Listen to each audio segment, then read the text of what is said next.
अजय हतप्रभ था। भाभी इस अंदाज में पेश आएंगी उसे उम्मीद नहीं थी। वह कुछ सोच पाता उससे पहले ही दामिनी फुसफुसाई, देखो तो मेरे पास क्या नहीं है, लेकिन तुम्हारे भैया कभी भी मेरी प्यास नहीं बुझा सके। बताओ मैं कहाँ जाऊँ? घर की बात घर में ही रहेगी, इसलिए अपना दर्द तुम्हें सुना रही हूँ। कहने के साथ दामिनी अजय से लिपट गई। जवानी के पायदान पर कदम रख चुके अजय के लिए तो यह सुनहरा मौका था।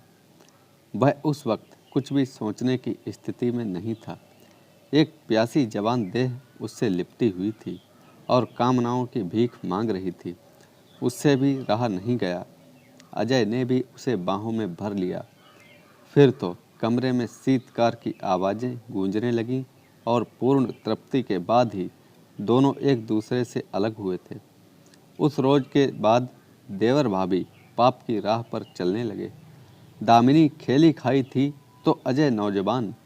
बिस्तर पर वह उसे जैसे नचाती थी वह वैसा ही नाचता था। लगभग 2 साल तक दोनों का वासना का खेल बिना बाधा के चलता रहा। कहते हैं पाप ज़्यादा दिन छिपता नहीं है। दामिनी और अजय के साथ भी ऐसा ही हुआ। दामिनी को दिन में अजय का साथ पाने का मौका कम मिलता था, अतः वह रात को उसे घर बुला लेती थी। एक रोज़ जेठानी सरला ने रात में अपनी छत से दामिनी और अजय को आपत्तिजनक स्थिति में देख लिया। उसने यह बात अपने पति मनोज तथा घर की अन्य महिलाओं को बताई। औरतों में कानाफूसी हुई तो कलयुगी भाभी की पाप लीला की चर्चा पूरे मोहल्ले में होने लगी थी। राज को जब बीवी की बेहयाई पता चली तो उसने दामिनी से जवाब तलब किया। उसने त्रिया चरित्र का सहारा लिया। जिनके पति परदेश में होते हैं उनकी पत्नियों को इसी तरह बदनाम किया जाता है। अजय घर आता जाता है, हमारा छोटा मोटा काम कर देता है, मुझसे हंस बोल लेता है, बस जलने वालों के दिल पर सांप लौट गया और तुम्हारे कान भर दिए हैं। वह मेरा देवर है, क्या मुझे रिश्तों की समझ नहीं है? राज के पास कोई ठोस प्रमाण नहीं था। उसे बीवी की बात सुनकर चुप रह जाना पड़ा। लेकिन शक ऐसी चीज़ है जो एक बार पैदा हो गई तो फिर मन को मथती रहती है। राज ने भी बीवी और चचेरे भाई के रिश्ते की असलियत जानने की ठान ली। वह बीवी की निगरानी रखने लगा। वह दोनों को रंगे हाथ पकड़ना चाहता था, इसलिए जल्दी जल्दी घर आने लगा। घर आने की सूचना वह बीवी को नहीं देता था। एक रोज़ राज ने दामिनी और अजय को अमर्यादित स्थिति में पकड़ लिया। राज ने दोनों की खूब पिटाई की और उन्हें धमकी दी कि भविष्य में यदि दोनों ने यह दोहराया तो वह दोनों को चापड़ से काट देगा। उस वक्त जान बचाने के लिए दोनों ने माफ़ी मांगते हुए राज को वचन दिया कि वे आइंदा ऐसी गलती नहीं करेंगे। वासना की लत ऐसी लत है जिसके लिए इंसान किसी अंजाम की परवाह नहीं करता। राज की धमकी का ना तो दामिनी पर असर पड़ा और ना ही अजय पर। हाँ, इतना जरूर हुआ कि अब दोनों मिलने में सावधानी बरतने लगे। दिन के वक्त अजय ने दामिनी के घर जाना बंद कर दिया था ताकि पास पड़ोस के लोगों को शक ना हो। रात में जब सब सो जाते तब दामिनी अजय के मोबाइल पर मिस्ड कॉल दे देती, जो इस बात का संकेत होता था कि आज रात की मस्ती का मौका मिस नहीं करना है। अजय दबे पांव भाभी के घर में पहुंच जाता, फिर सारी रात भाभी की वासना का चूल्हा फूंकता रहता। इसी बीच दामिनी के जेठ मनोज को भी उसकी बदचलनी की जानकारी हो गई थी। उसने अजय के पिता को समझाया कि वह बेटे पर नज़र रखे। अपने छोटे भाई राज से भी कहा कि अगर बीवी को सुधारना है तो वह नौकरी छोड़कर घर आ जाए या दामिनी को अपने साथ दिल्ली ले जाए। आग और फूस साथ रहेंगे तो अनीति की आग लगेगी ही। लेकिन राज की मजबूरी यह थी कि ना वह नौकरी छोड़ सकता था, न बीवी को साथ ले जा सकता था। वह समझ चुका था कि दामिनी ने देवर से अपनी यारी नहीं छोड़ी है, अतः जब भी वह घर आता बीवी का मोबाइल चेक करता था। उसमें उसे अजय की कॉल या मैसेज नज़र आ जाते। गुस्से में आकर एक रोज़ राज ने बीवी का मोबाइल ही तोड़ दिया, फिर उसे साफ शब्दों में चेतावनी भी दे डाली, सुधर जा वरना अंजाम अच्छा नहीं होगा। जेठ तथा पति की पाबंदियां बढ़ी तो दामिनी का प्रेमी से मिलना बंद हो गया। वह मिलन के लिए छटपटाने लगी। उधर अजय भी भाभी की बाहों में बंधने को तरसने लगा था। वह भी तड़प रहा था। अब तक राज के दोनों बेटे 8 और 10 साल के हो चुके थे। राज बच्चों को बेहद प्यार करता था।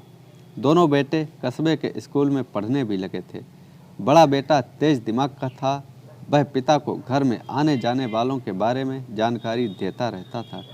बड़े बेटे ने राज को जानकारी दी थी कि अजय चाचा अक्सर घर आते हैं। आते ही वह हमें घर के बाहर भेज देते हैं। जाने से वह इनकार करता है तो पैसों का लालच देकर घर के बाहर कर देते हैं और दरवाज़ा बंद कर लेते हैं। बच्चे तो अनजान थे, लेकिन राज जानता था कि बंद दरवाजे के भीतर दामिनी और अजय क्या गुल खिलाते थे। राज एक हफ्ते की छुट्टी लेकर दिल्ली से अपने घर आ गया। दरअसल पड़ोसी गांव रायपुरा में आज राज के रिश्तेदार संजय की बेटी रोशनी की 9 मई को बारात आनी थी। इसी शादी में उसे शामिल होना था। वह छुट्टी लेकर घर आ गया था। राज के आ जाने से दामिनी और अजय का मिलन बंद हो गया था। यहाँ तक कि उनकी मोबाइल फ़ोन पर भी बात नहीं हो पाती थी। दामिनी पति की सेवा में ऐसी जुटी रहती थी जैसे वह बहुत बड़ी पतिव्रता हो। हालांकि मन ही मन वह पति से कुढ़ती थी। उसे शादी के एक सप्ताह पहले पति का घर आना अच्छा नहीं लगा था।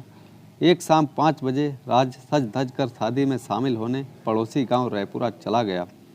पति के जाने के बाद दामिनी ने घर का काम निपटाया, फिर रगड़ रगड़ कर स्नान किया। इसके बाद सच संवर कर उसने अजय को फ़ोन किया, देवर जी आज मौज मस्ती करने का अच्छा मौका है।